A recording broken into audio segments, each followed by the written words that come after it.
C'est là, pour le coup, l'expression de Lacan. La colère, c'est quand les chevilles ne rentrent pas dans les petits trous, est un peu décalée par rapport à ce que disait Anna Lydia. Disons, elle est aristotélicienne, cette expression. Il faut qu'il y ait le sentiment d'une injustice. Ça n'a pas été juste.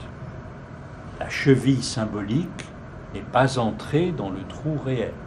Quelque chose du symbolique n'a pas fonctionné, et donc il y a une sorte d'érection du sujet avec un sentiment d'injustice, voulant se venger de cette injustice, et c'est ce qui fait qu'il peut y avoir des colères, il peut y avoir des saintes colères. Il y a cette expression dans les langues latines, il y a l'expression aussi bien en espagnol, elle doit exister en portugais. La sainte colère, d'ailleurs, bien entendu, qui renvoie à la colère de Dieu. Dieu connaît la colère, spécialement le Dieu des Juifs, connaît la colère. Dans toute sa force et sa dimension, il peut châtier.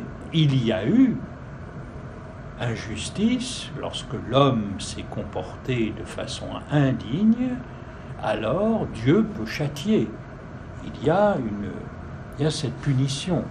Et les philosophes, précisément, là encore, souvent en disent moins que les théologiens sur ce qu'est la fonction et la justification de la colère.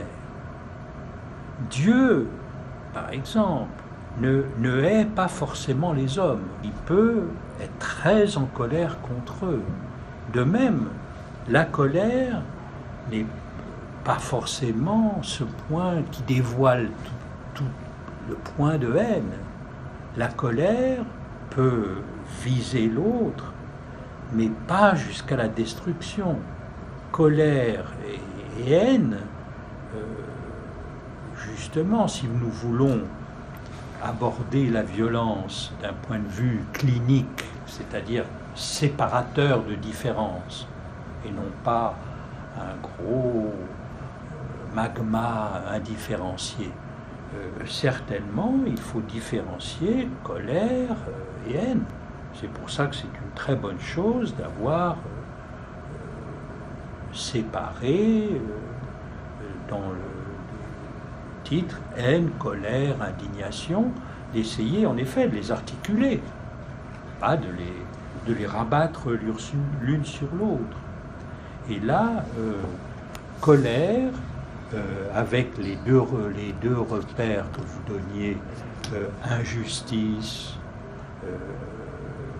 vengeance contre cette injustice, désir de rétablissement d'un ordre symbolique où enfin les petites chevilles rentreraient dans les petits trous.